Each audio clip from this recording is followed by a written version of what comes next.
인간의 본성은 눈에 보이는 뭔가가 없으면 불안해합니다. 마치 어린아이가 엄마의 모습이 사라지면 불안해하죠. 그걸 무서워하듯이 인간은 자기가 뭔가를 의지하고 있었던 것들이 사라지게 되면 불안해합니다. 두려워합니다. 그래서 본디 인간은 믿음을 가지기가 굉장히 힘든 존재예요. 믿음이라고 하는 것은 보이지 않는 그것을 의지하고 믿어야 된다고 하는 건데 그 자체가 이미 힘든 거거든요. 믿음은 지금 실제하지 않는 것을 마치 가지고 있는 것처럼 내가 소유하고 있는 것처럼 그렇게 생각하고 믿어야 되는 것이 믿음인데 그런데 인간은 본디 그렇게 믿음이 좋은 존재가 못 됩니다.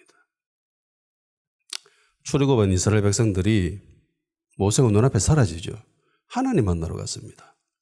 하나님 만나러 갔는데 자기 눈앞에 모세가 사라지니까 불안해합니다. 그리고 그들이 있는 곳은 광야지요. 더 이상 이집트가 아닙니다. 살기 좋은 이집트도 아니고 젖과 꿀이 흐르는 가나안 땅도 아닙니다. 광야에 버려지다시피 지금 있는 거예요. 알다시피 광야에는 뭐가 없습니다. 농사 지을 수 있는 환경도 안 되고 그리고 양이나 소를 키울 수 있는 그런 목초지도 없습니다. 그러니까 광야에서는 하루하루 생계를 유지하기가 힘든 공간입니다. 의지할 데가 아무것도 없어요. 거기서 장사를 하겠습니까? 농사를 짓겠습니까? 목축을 하겠습니까? 먹고 살 만한 것이 아무것도 없는 그런 공간에서 그나마 자기를 이끌어주던 모세가 눈앞에 있었는데 사라져버리니까 멘붕인 거죠. 즉각적으로 믿음을 잃어버립니다. 광야에서 인간이 살아남는 비결은 단지 광야가 힘들기 때문에 그 환경이 너무 힘들고 어렵기 때문에 사람들이 광야를 힘들어하는 것만은 아니에요. 물론 광야의 그 존재 자체가 사람을 힘겹게 합니다. 그늘도 없고 햇볕은 내려찌고 풀도 없고 물도 없고 사람이 살 수 있는 환경 자체가 안 되는 곳이 광야이기 때문에 힘든 건 사실이에요. 그렇지만 어떤 인간이든지 막상 그 광야에 떨어지게 되면은요, 거기를 벗어나려고 하죠. 벗어나려고 하는 것이 인간의 모습입니다. 광야 그 자체가 힘든 게 아니라 광야에서 희망을 발견하지 못하면 인간은 힘들어합니다. 못 견뎌해요. 인생의 절망의 순간을 걸어갈 때가 있습니다. 인생의 아주 깊은 골짜기를 지날 때가 있습니다. 그건 인간으로 태어난 이상 누구든지 그 정도의 차이는 있지만 한 번쯤은 그 길을 걸어가요. 근데 그 길을 걸어갈 때에 와 힘들다 죽겠다라고 포기하는 사람들은 별로 없습니다. 어떨 때 포기하냐면은 희망이 안 보일 때. 도저히 눈뜨고는 아무리 찾아봐도 희망이 안 보일 때 사람은 절망하죠. 포기합니다. 좌절합니다. 그래서 광야에서 살아갈 때는요, 희망을 가져야 됩니다. 하나님도 자기의 택한 백성을 이끌어 가실 때 광야로 내모실 때가 있습니다.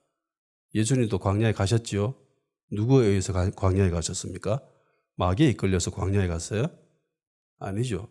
성령에 이끌려. 성경에는 아주 냉혹하게 성령님의 내쫓겼다다시피 그렇게 광야로 몰려갔다고 합니다.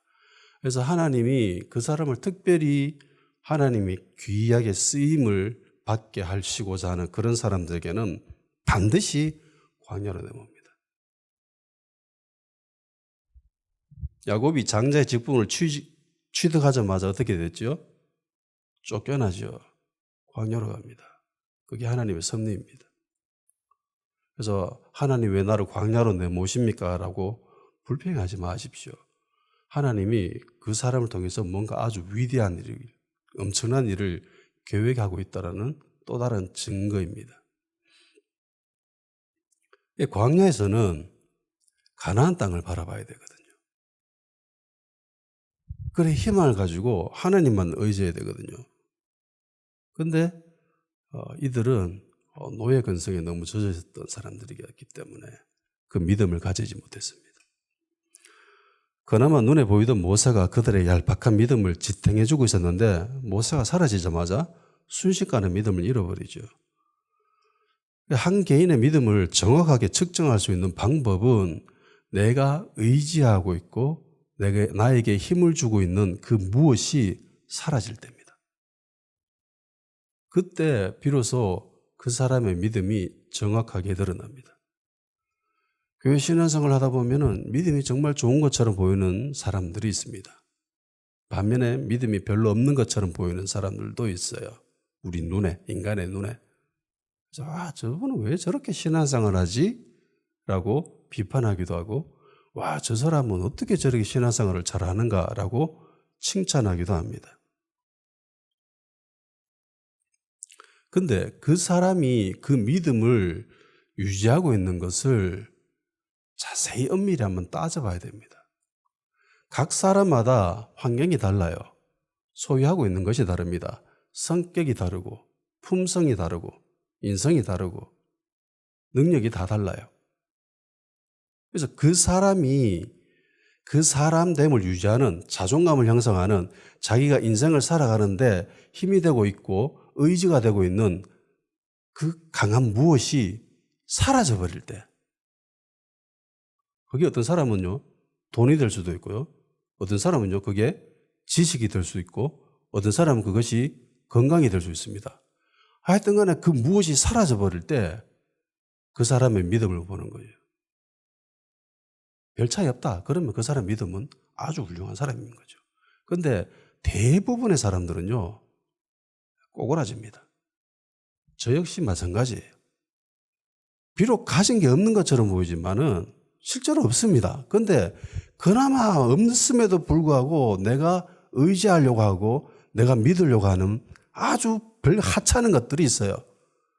그것이 내 눈앞에서 사라지면은 좀 불안해합니다. 흔들려요. 이게 인간의 모습입니다. 믿음이 정말 좋은 것처럼 보이는 사람들이죠. 그런데요, 진짜 그 사람이 무엇을 의지하고 있고 무엇을 힘을 받고 있는지는 그 사람만이 압니다. 하나님만이 압니다. 그게 사라질 때.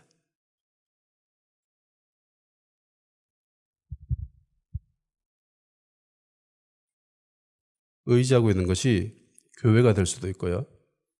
그 교회 담임 목사가 될 수도 있고요. 교회 안에 사람들의 평판이나 그런 것들도 될 수 있습니다. 그런 것들이 사라질 때 그때 나의 반응 그것이 나의 정확한 믿음을 측정해 주는 것이 아닌가 생각합니다.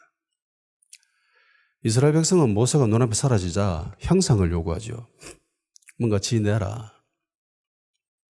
눈에 보이는 뭔가가 있어야 된다. 그래서 금으로 된 송아지를 만들었습니다. 그리고 그것을 신이라고 하죠. 송아지 형상은 이스라엘 백성들의 경험에서 우러나는 것이었습니다. 그쪽 지방 사람들이 생각하고 있는 신의 모습은 송아지예요. 소입니다. 소.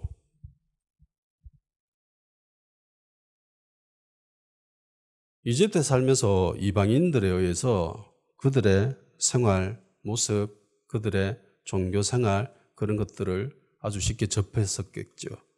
그러면서 거기에 자연스럽게 동화되었을 겁니다. 그들이 섬기는 신의 모습, 송아지, 소의 형상, 자연스럽게 자기들이 만들 신의 모습을 떠올렸을 때 송아지를 떠올렸습니다. 그리고 만들었습니다. 신이라 하고 기뻐했습니다. 하나님은 그 모습을 보시고 외면하시고 버려두셨습니다. 그리고 시간이 좀 흘려서 결국은 모세를 통해서 심판하시죠.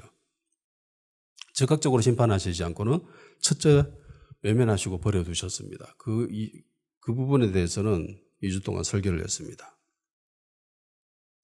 이후에 하나님이 택한 방법이 장막이죠.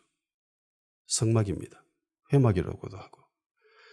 이 증거의 장막의 원래 소재지는 하늘에 있죠. 청사진이 하나님 나라에 있습니다. 44절에 보세요. 광야에서 우리 조상들에게 증거의 장막이 있었으니 이것은 모세에게 말씀하신 이가 명하세 그가 본 그 양식대로 만들게 하신 것이라. 그러니까 모세가 하나님을 만나러 시내산에 갔는데 거기에서 하나님이 모세에게 보여줬습니다. 두 돌판에 십계명만 새겨주신 것이 아니라 율법만 주신 것이 아니라 거기에서 성막을 어떻게 만들어야 되는지에 대해서 그림을 보여준 거예요. 그림 보여주면서 야 이렇게 지어라고 하신 것이죠. 그리고 모세가 그것을 보고 아 저렇게 만들면 되겠네라고 하고 내려와서 그렇게 지었다라는 거죠. 출애굽기 25장 9절 무릇 내가 네게 보이는 모양대로 장막을 짓고 기구들도 그 모양을 따라 지을지니라. 40절 너는 삼가 이 산에서 내게 보인 양식대로 할지니라. 그러니까 모세가 마음대로 지은 게 아니에요. 모세가 지 생각대로 뭐 요렇게 지으면 되겠지 뭐 이렇게 생각해가지고 지가 임의대로 지은 것이 아니라 하나님이 보여주신 그 모습 그대로 지었더라는 거죠. 거기 있는 모든 기구들도.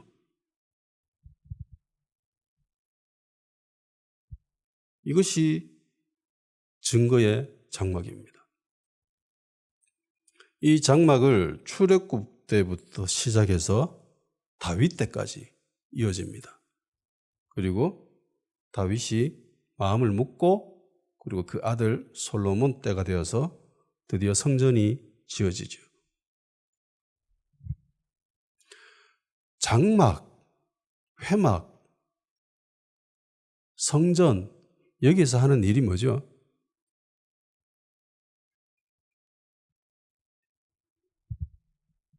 성전에서 뭘 합니까? 성전이 하는 일은 제사 지내는 일입니다. 성막에서 온전히 섬기는 풀타임 섬기는 사람들이 레위인들이죠. 그리고 제사에 직접적으로 관여하는 사람들은 제사장들입니다. 아론 계열이 담당하죠. 이후에 솔로몬 때가 오면은 사독 계열이 그 역할을 담당합니다.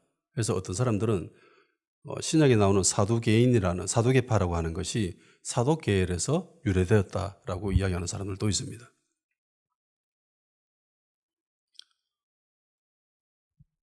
이 성전은 하나님께 제사 지내는 그런 특별한 공간으로 하나님이 직접 만들라고 하신 거죠. 회막을 만들었고 그리고 성전은 하나님이 요구하신 것은 아니지만 다윗이 은혜를 받아서 그렇게 내가 짓겠습니다라고 한 것이죠. 하나님이 허락하시고 그리고 솔로몬 때 그 성전이 지어집니다. 그리고 이 성전은 단순히 하나님을 향해서 제사 지내는 장소라는 그것 이상으로 상징하는 무언가가 있습니다. 그게 하나님과 만남의 장소라는 거예요. 출애굽기 29장 42절 43절까지 이는 너희가 대대로 여호와 앞 회막문에서 늘 드릴 번제라 내가 거기서 너희와 만나고 네게 말하리라 내가 거기서 이스라엘 자손을 만나리니 내 영광으로 말미암아 회막이 거룩하게 될지라. 하나님이 회막에서 이스라엘 백성들을 만나시겠다고 하십니다. 제사 드릴 때, 번제 드릴 때. 그러니까 성전은 회막은 하나님께 제사 드리는 곳이며 동시에 하나님과의 만남이 이루어지는 것이죠. 이걸 조금 달리 해석하게 되면요 이렇게 돼요. 하나님이 회막에 계신다. 틀린 말은 아니죠. 네. 드디어 이스라엘 백성들은 눈으로 볼 수 있고 만질 수 있고 몸으로 체험되어질 수 있는 그런 믿음을 소유하게 됩니다. 제사 드리는 방식, 제물을 가져와서 피 흘려 죽이고 그걸 각을 떠서 불사르고 그런 것들로 통해서 눈에 보이는 그 어떤 형식과 그런 절차로 통해서 하나님의 살아계심을 좀 더 실감하게 느끼게 되는 것이죠. 그리고 사람들은 회막에는 하나님이 계신다. 성전에는 하나님이 계신다. 그렇게 받아들이게 됩니다. 이런 것들이 점점 견고하게 되면서 급기야 성전을 향해서 성전은 거룩한 곳이야. 성전은 신성스러운 곳이야. 성전은 하나님이 거하시는 곳이야. 라고 하면서 성전 그 자체가 우상으로 발전하게 됩니다. 지금 스데반 집사가 유대인들을 향해서 변론하고 있죠. 자기 스스로 변호하는 거죠. 어떤 이유로 변호하고 있습니까? 고소했기 때문이죠. 고소 내용이 그거예요. 두 가지입니다. 첫째는 내가 이 사람이 이렇게 이야기하는 거 들었다. 첫째, 예수님이 이 성전을 허문다라는 소리 들었다. 두 번째, 모세가 우리에게 준 율법을 고친다라는 거 우리가 들었다. 이 두 가지 이유로 고소를 당했어요. 그래서 변호하는 거죠. 그렇기 때문에 성전에 관한 이들의 잘못된 인식을 바로잡을 필요가 있었습니다.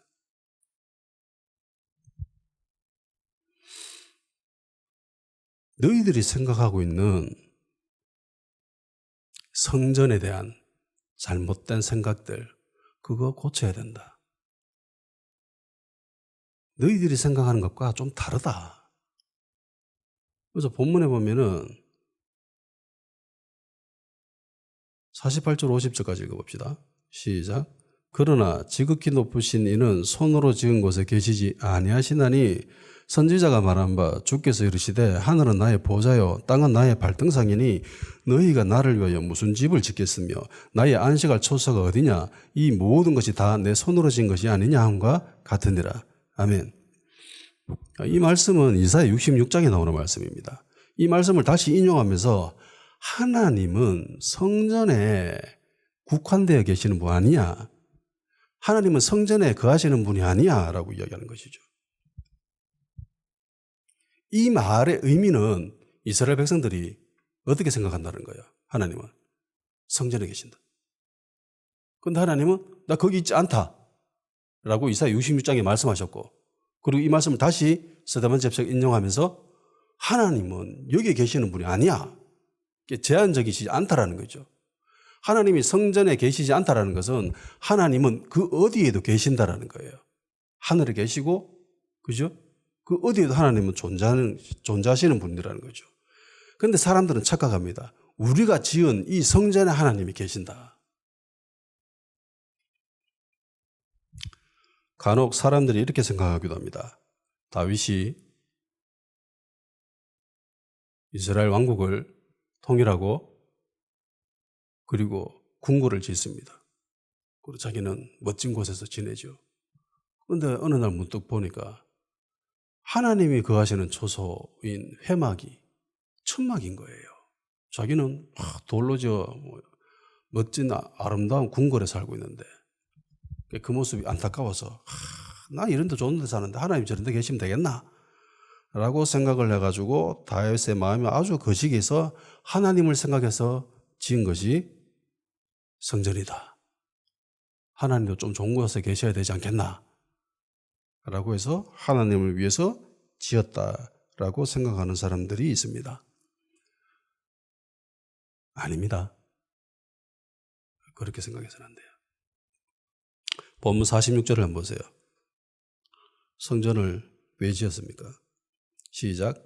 다윗이 하나님 앞에서 은혜를 받아 야곱의 집을 위하여 하나님의 저소를 준비하게 하여 달라고 하더니, 하나님을 위해서 성전을 지었습니까? 하나님이 천막에 계셔서 되겠습니까? 라고 생각해가지고 좀 좋은 데 계셔야지, 이 궁궐처럼 궁궐보다 좀 더 좋은 곳에 계셔야 되지 않겠습니까? 라는 그런 생각에서 지었어요? 하나님을 위해서 지었습니까? 아니면 이스라엘 백성들을 위해서 지었습니까?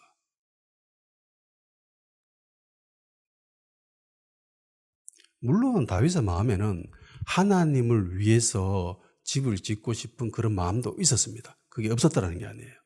근데 그보다 더 중요한 건 뭐냐면은 야곱의 집을 위해서입니다. 이스라엘을 위해서예요.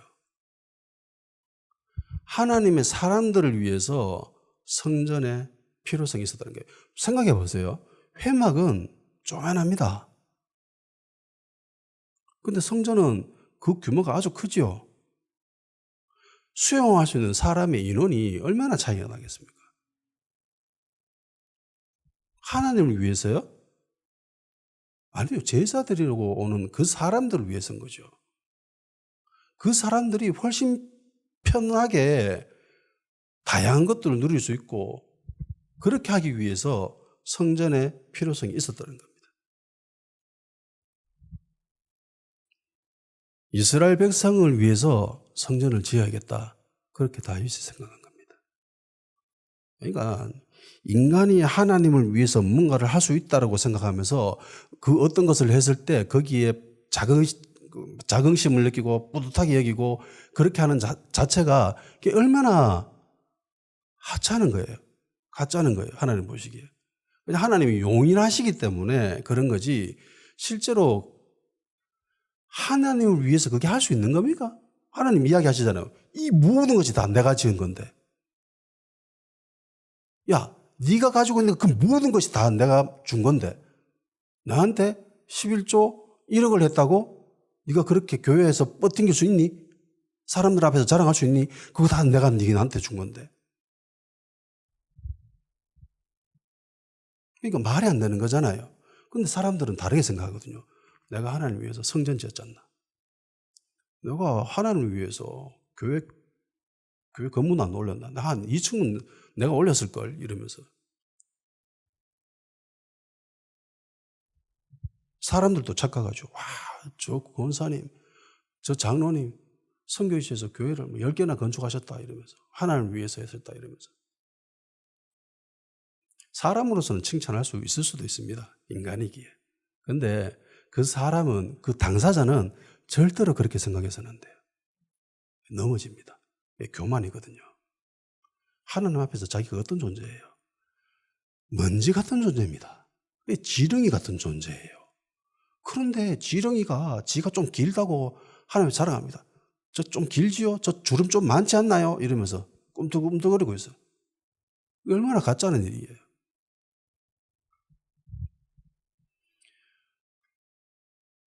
성전에 대한 이 잘못된 인식은 이미 솔로몬이 성전을 지으면서 이미 이야기합니다.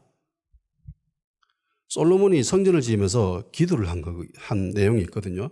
열왕기상 8장 27절부터 쭉 나오는 기도 내용이 있습니다. 제가 읽어드릴게요. 27절입니다. 하나님이 참으로 땅에 거하시리까 하늘과 하늘들의 하늘이라도 주를 용납하지 못하겠거든 하물며 내가 건축한 이 성전이오리까. 하나님을 위해서 이 성전을 지었는데 근데 하나님 여기 계시지 않다는 거죠. 우리가 정말 공을 들여서 온 에너지를 다 쏟아서 이 성전을 지었지만은 하나님은 여기에 제한되시는 분이 아닙니다. 하늘의 하늘이라도 하나님을 제한할 수 없습니다. 하나님은 그보다 훨씬 더 높은 존재이십니다. 땅에 거하시지 않는다고 그러면서 시작하면서 솔로몬이 이 성전을 어떻게 해석하고 있는지 한번 보세요. 29절 30절 주께서 전에 말씀하시기를 내 이름이 거기 있으리라 하신 곳 이 성전을 향하여 주의 눈이 주야로 보시오며 주의 종이 이곳을 향하여 비는 기도를 들으시옵소서.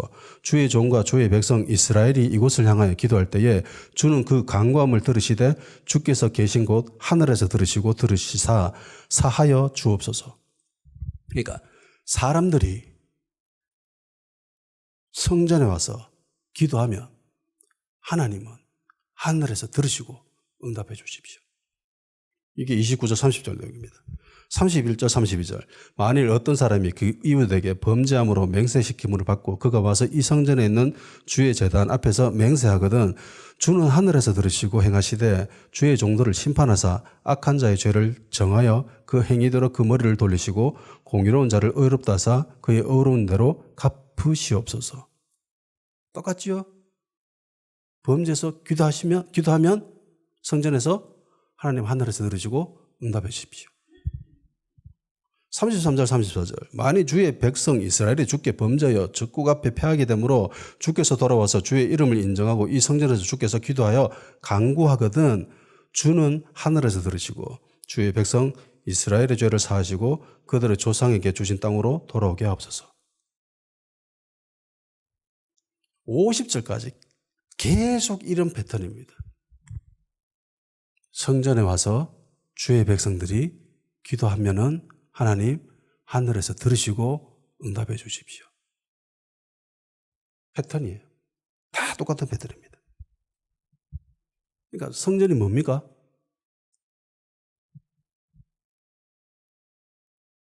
만민이 기도하는 집이라 했죠. 하나님의 자녀들이 와서 하나님께 기도하는 거예요. 그러니까 제사 드린다라는 이 의미 안에 이게 포함되어 있습니다. 우리가 하나님께 바로 기도할 수 있습니까? 우리가 기도할 때 누구의 이름으로 합니까? 무조건 예수님 이름으로 하죠. 예수님의 이름으로 이 기도가 빠져버리면은 기도가 이루어집니까? 안 이루어집니까? 이루어지지 않습니다. 왜? 예수의 이름이 빠졌기 때문에. 마찬가지예요. 구약에는 예수의 이름이 없었지요. 대신에 무엇을 했습니까? 제사를 드렸습니다. 제사를 드려서 그 희생제물에 그 피로 말미암아 하나님께 나가는 거죠. 그리고 자기의 간구를 이야기하고 기도를 합니다. 하나님과의 만남이 이루어지고. 그러니까 똑같은 거예요. 성전에서 기도하면 하나님은 하늘에서 들으시고 응답해 주십시오. 이게 솔로몬의 기도였어요. 성전을 건축하자마자 하나님께 올린 기도가 이 내용입니다. 하나님, 우리가 손으로 지었지만 하나님 어찌 여기 계시겠습니까? 대신 우리가 기도하면 여기서 하나님 들으시고 응답해 주십시오. 근데 이런 생각들이 세월이 지나면서 성전을 향해서 하나님의 처사라고 이야기하고 가끔 하나님이 성전에 임하십니다. 물론 솔로몬이 성전을 지었을 때도 하나님의 영광이 임했습니다. 하나님의 영광이 임한다는 것은 하나님이 그곳에 거하신다라는 표징이죠. 회막이 40년 동안 광야를 떠돌아다닐 때 구름기둥, 불기둥이 같이 돌아다녔죠. 단순히 회막 그 천막만 움직인 것이 아니라 하나님의 영광이 같이 움직였다는 것은 하나님이 거기에 계셨다는 거죠. 그런데 이것이 시간이 지나면서 성전에 대한 잘못된 인식으로 왜곡이 됩니다. 성전 자체가 우상이 되는 거죠. 이사야 66장 1절부터 5절까지 말씀입니다. 여호와께서 이와 같이 말씀하시되 하늘은 나의 보좌요 땅은 나의 발판이니 너희가 나를 위하여 무슨 집을 지으랴. 나의 안식할 처소가 어디 있으랴. 나 여호와가 말하노라. 내 손이 이 모든 것을 지었으므로 그들이 생겼느니라. 무릇 마음이 가난하고 심령에 통회하며 내 말을 듣고 떠는 자 그 사람은 내가 돌보려니와 소를 잡아 드리는 것은 살인함과 다름이 없이 하고 어린 양으로 제사 드리는 것은 개의 목을 꺾음과 다름이 없이 하며 드리는 예물은 돼지의 피와 다름이 없이 하고 분향하는 것은 우상을 찬송함과 다름이 없이 행하는 그들의 마음은 가증한 것을 기뻐한즉 나 또한 유혹을 그들에게 택하여 주며 그들이 무수워하는 것을 그들에게 임하게 하리니 이는 내가 불러도 대답하는 자가 없으며 내가 말하여도 그들이 듣지 않고 오직 나의 목전에서 악을 행하며 내가 기뻐하지 아니하는 것을 택하였음이라 하시니라. 여호와의 말씀으로 말미암아 떠는 자들아 그의 말씀을 들을지어다. 이르시되 너희 형제가 너희를 미워하며 내 이름으로 말미암아 너희를 쫓아내며 이르시기를 여호와께서는 영광을 나타내사 너희 기쁨을 우리에게 보이시기를 원하노라 하였으나 그들은 수치를 당하리라 하셨느니라. 이사야 66장에 나오는 이 사람들의 모습을 한번 보세요.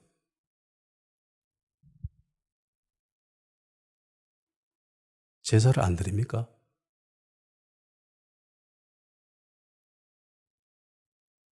기도하지 않습니까? 성경을 안 읽나요? 이사야 1장에 나오는 그 유대인들의 모습을 보십시오. 그들이 제사를 안 드려서 하나님께 책망됐습니까? 그들이 기도를 안 해서 그래요? 성경을 안 읽었나요?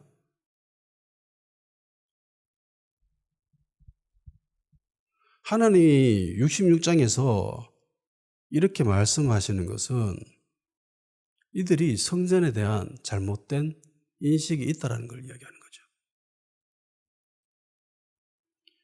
유대인들이 성전에 대해서 이렇게 왜곡된 생각을 가지게 된 것은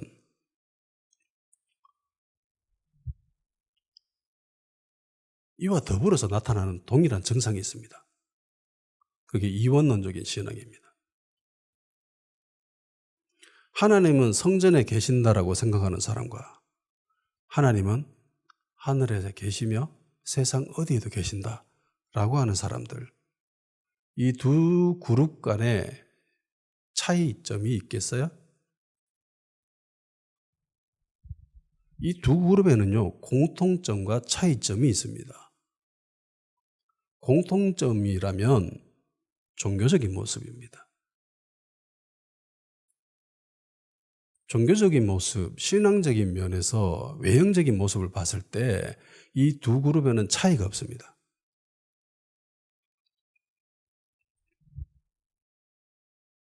나무랄 데가 없어요. 이사야 1장 66장에 나오는 유대인들의 모습을 한번 보세요. 얼마나 열심히 신앙생활 합니까? 정말 잘하고 있죠. 어찌 보면 종교인으로서 거의 완벽에 가까운 그런 모습을 가지고 있습니다. 예배 잘 드리고요. 맨날 모여서 제사 드리고요. 헌금도 잘하고요. 기도도 정말 많이 하고요. 오늘날로 보면은 최고의 성도 아닙니까? 주일 예배 한 번도 빠짐없이 다 나와가 드리고, 기도라는 기도는 다 나와서 드리고, 헌금도 꼬박꼬박 드리고, 목사님 말씀도 잘 듣고, 최고지요. 예. 거의 뭐 인류 신앙인의 모습입니다. 나무랄 데가 없습니다. 그런데 하나님이 그 모습을 보고 기뻐하십니까? 기뻐하지 않죠. 오히려 하나님은 유대인들의 이런 종교적인 모습 때문에 정말 싫어하십니다. 꼴보기 싫어하시죠. 너무너무 싫다. 피비린내 난다 이러면서 전혀 기뻐하지 않습니다. 왜요?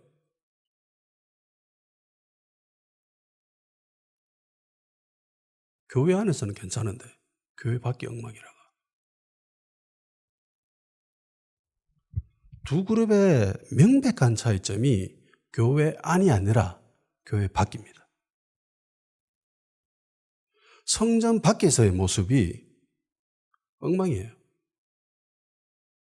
성전 안에서는 최고의 신앙인인데 성전 바깥에 나가면은 그냥 불신자와 똑같아요.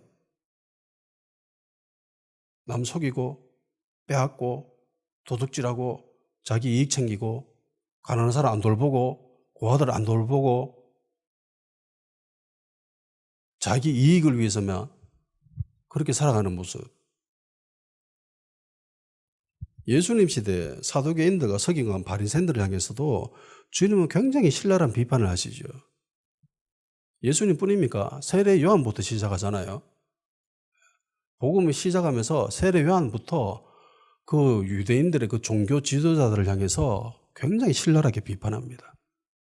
다른 사람들이 봤을 때는 최고의 사람들인데 정말 실제로 유대인들이 존경하던 사람들이었습니다. 그 사람들은 우리가 성경을 읽어가지고 예수님의 시각으로 바리새인들을 바라봐서 그렇지 그 당시의 사람들은요, 이 바리새인들 이런 사람들 서기관들 굉장히 존경했습니다. 자기들은 죽어도 깨어나도 못하는 일을 하거든 사람들이거든. 종교적으로 너무너무 열심이고 거룩한 모습을 가지고 있었기 때문에 보통의 사람들은요, 그들을 존경했습니다. 우러러봤어요.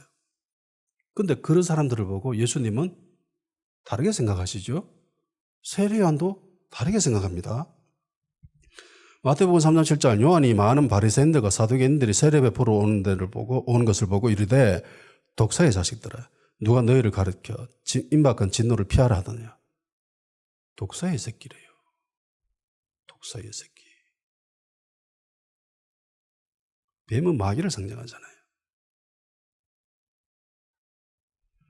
이들이 종교적인 모습에 부족함을 보여서 비판했습니까? 어떤 신앙적인 결핍 때문에 주님이 이들을 책망하셨나요? 제사를 안 드려서 헌금 안 내서 기도 적게 해서 성경책 안 읽어가지고 종교적인 모습에는 완벽에 가까워요. 실제로 많은 사람들은 이들을 우러러봤습니다. 랍비라고.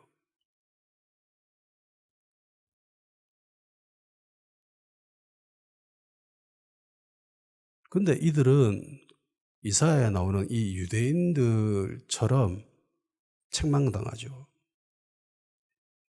왜냐하면 안과 밖이 달라서. 외식에서.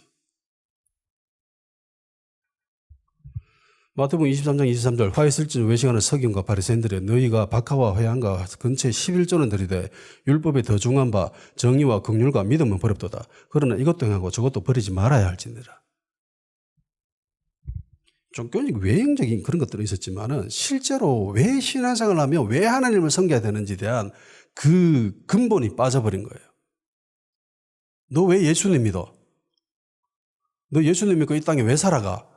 라는 질문에 많은 사람들이 쉽게 답이 이거다라고 이야기하지 못합니다. 예수님 왜 믿어요? 라고 했을 때 구원받기 위해서요. 천국 가기 위해서요. 맞지요? 맞습니다. 그러면 구원받은 당신은 이 땅에서 왜 그렇게 무엇을 위해서 살아갑니까? 라고 했을 때에 대부분의 사람들은 답은 성경에 있는 것들을 이야기하지만 모습을 보면은 자기를 위해서 살아가요. 자기 이익, 유익, 행복, 평안 그런 것들을 위해서 살아가요.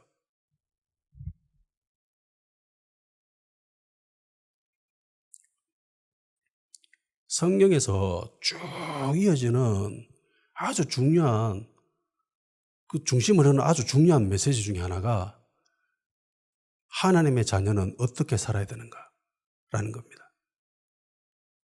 그게 정의와 공의입니다. 이사야에서 비판받는 이들은 신앙이 부족해서가 아니라 정의와 공의가 잃어버렸기 때문입니다. 이게 사라져서 그들이 주님으로부터 책망당하는 거예요. 그런 위선적인 모습. 성전에 와서는 정말 거룩한 척, 신앙 있는 척, 믿음 있는 척 하면서 나가서는 불신자와 똑같아. 삶 속에서는 전혀 공의롭지 못하고 정의롭지 못하고 사랑도 없고 긍휼도 없고 그런 모습이었습니다.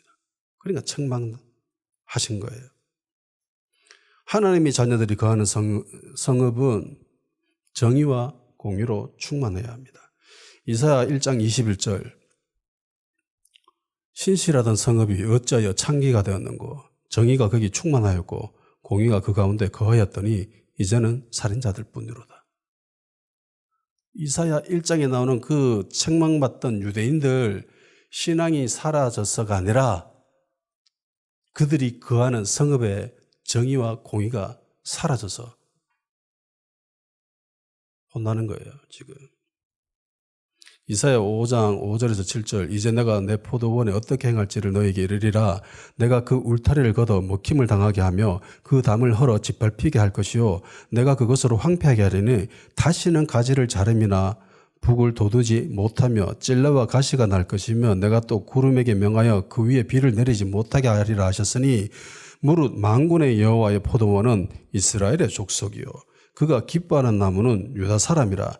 그들에게 정의를 바라셨더니 도리어 포악이요 그들에게 공의를 바라셨더니 도리어 부르짖음이었도다. 하나님이 아주 멋진 포도원을 만들었습니다. 잘 가꾸었습니다. 그리고 기대하신 거죠. 야, 좋은 열매 자라겠다. 좋은 포도 날리겠다. 그렇게 했는데 들포도나무 열매가 맺히는 거예요. 이게 왜 이래? 이러면서 하나님이 이 포도원을 심판하십니다. 그럼 마지막에 이렇게 하는 거죠. 정의를 기대했는데 포악이고 공의를 바랬는데 부르짖음뿐이다.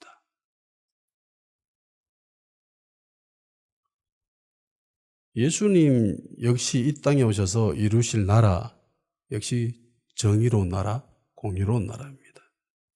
주님은 이 일을 위해서 이 땅에 오셨다라고 말씀하시기도 합니다. 예레미야 33장 15절 그날 그때에 내가 다윗에게서 한 공의로운 가지가 나게 하리니 그가 이 땅에 정의와 공의를 실행할 것이라. 예수님이 이 땅에 오셔서 정의와 공의를 이루신답니다. 그러면 예수님 믿는 하나님의 자녀들, 그리스도인들 역시 이 땅에서 정의와 공의를 이루어야 되겠죠. 정의와 공의를 이루려면 반드시 깨부숴야 될 것이 이 이원론적 신앙관입니다.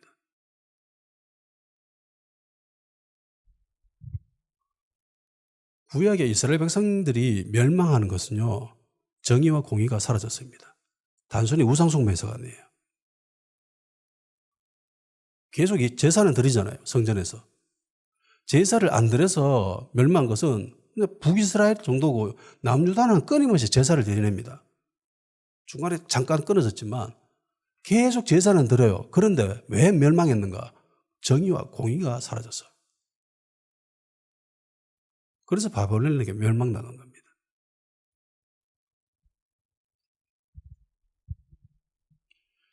주님은 교회에 거하시죠. 교회는 주님이 거하시는 처소입니다.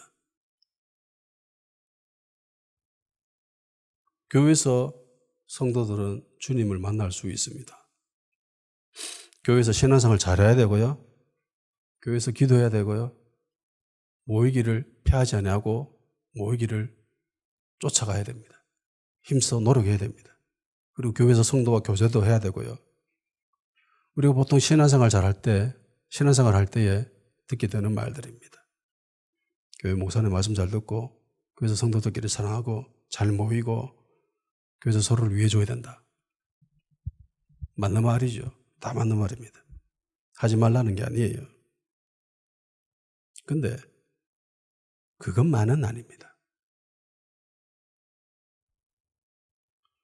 이렇게 말하면 꼭 이상하게 받아들이는 사람들이 있어요. 가끔 그런 애들이 있어요.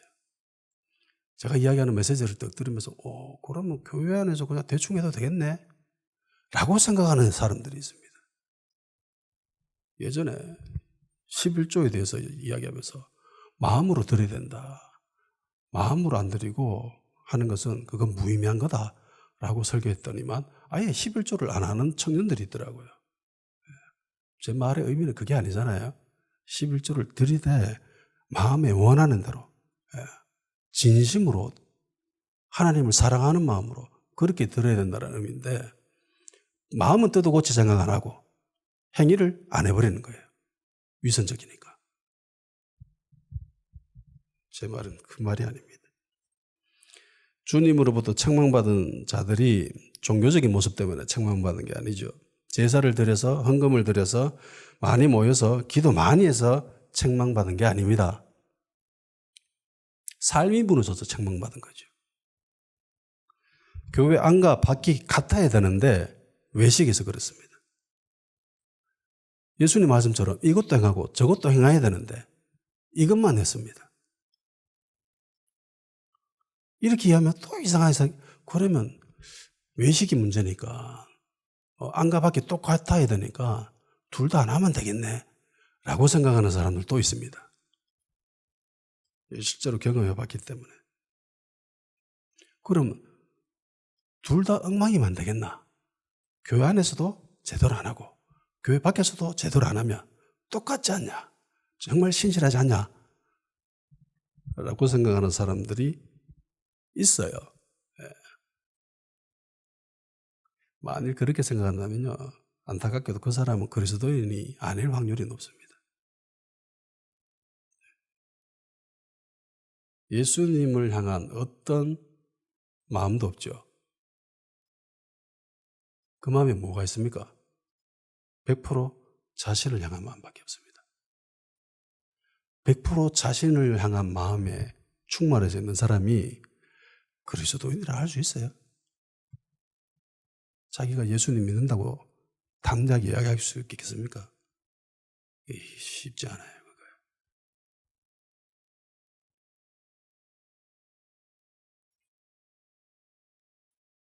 하나님의 사랑이 그 안에 없는데, 주님을 위한 모습이 그 어디에도 보이지 않는데, 하나님은 성전에 거하시기도 하지만 성전을 떠나실 때도 있습니다. 그 단적인 예가 출애굽을 할 때 이스라엘 백성들이 범죄했을 때의 모습입니다. 하나님의 임재의 상징이던 구름기둥, 불기둥이 사라져버리죠. 아론과 미리암이 모세를 대항했을 때에 하나님은 미리암에게 문둥병을 내리게 하고 기둥을 걷어 가십니다. 구름기둥, 불기둥이 사라져버려요. 회막에서 사라져요. 떠났다라는 거죠. 예, 떠났다라는 겁니다. 하나님의 영광이 성전을 떠나는 장면은 에스겔서에도 나오는 중요한 모습입니다. 하나님의 영광이 성전에 있다가 점점 벗어나서 결국은 떠나버립니다. 나중에 다시 들어오시기도 하지만. 그러니까 늘 하나님이 성전에 거하시는 것이 아니에요. 만일에 하나님이 늘 그 성전에 계셨다면은 성전이 바벨론 군대에게 무너졌겠습니까? 바벨론이 쳐들어왔을 때에 유대인들은 어떻게 생각했습니까?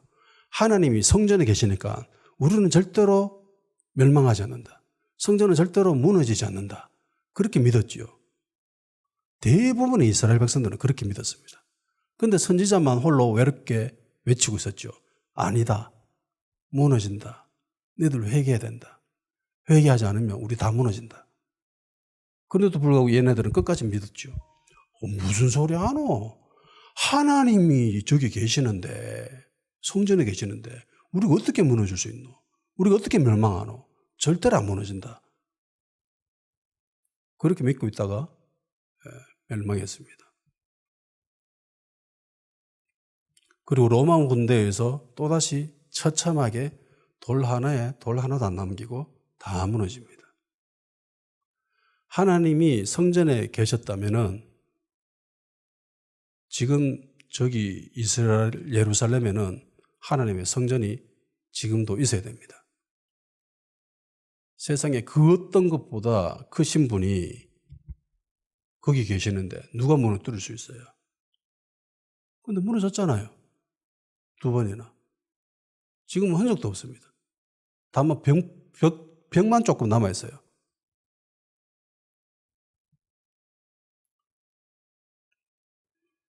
왜 이런 생각을 가졌나? 이원론적 신앙관 때문입니다. 성전 안에 계신다. 이원론적 신앙관에 빠져있는 사람은요, 교회 안에서 모습 보면 너무나 멋져 보입니다. 모든 교인들이 존경할 만큼 그렇게 보일 때가 있습니다. 그들은 철저히 거룩한 것, 속된 것을 구분합니다. 그리고 거룩한 것을 추구하려고 하는 경향이 아주 강해요. 그리고 세속적인 것들을 보면서 경멸하듯이 쳐다보는 사람들도 있습니다. 얼핏 보면 굉장히 신앙적인 모습처럼 보이지만은요, 사실은 그렇지 않습니다. 성경은 기독교적인 가치관은요, 이원론적인 가치관이 아닙니다. 기독교가 육을 향해서 이게 악하다고 이야기합니까? 그런 하나님이 육신을 창조한 그 자체가 말이 안 돼요. 기독교는 육을 악하다고 생각하지 않아요. 육을 악하다고 생각하는 사람들이 어떤 사람들이냐면은 영지주의 학파가 그렇습니다. 최초의 이단이라고도 이야기하는 영지주의 학파. 영적인 것은 선하고 육적인 것은 악하다. 구원은 악인 육을 벗어나는 것이 구원이다.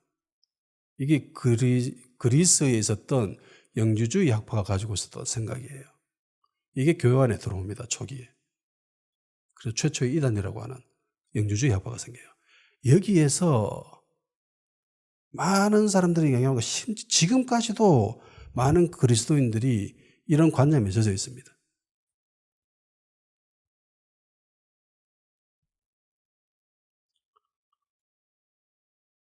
주님이 세상이 속된 것이라고, 마귀에게 속했다고, 뭐 마음대로 해도 된다고 이야기합니까? 중요도가 없다고 이야기해요? 아니죠.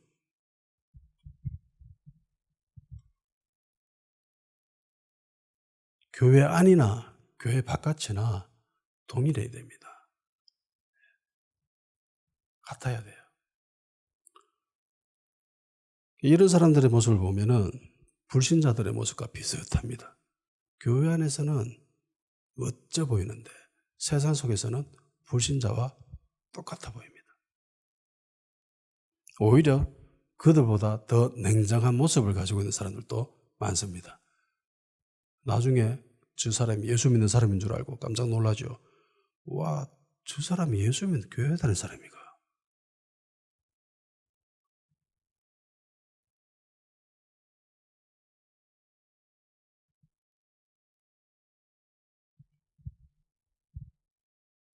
하나님은 어디에도 계십니다. 아멘. 예. 코람되고 신앙을 가져야 됩니다. 하나님 앞에서 신앙생활을 하는 모습. 기도하는 시간 가지도록 합시다. 이원론적인 신앙관에서 탈피하게 하십시오. 주님은 어디에도 계시고 내가 무엇을 하든지 내가 어디에 있든 주님은 다 보고 계시며 그것을 깨닫고 그런 믿음을 가질 수 있도록 교회 안뿐만 아니라 세상 속에서도 멋진 그리스도인들의 모습을 보일 수 있도록 주님의 향기를 드러내는 그리스도인이 될 수 있도록 주님 도와주시옵소서. 다 같이 기도하는 시간 가집시다.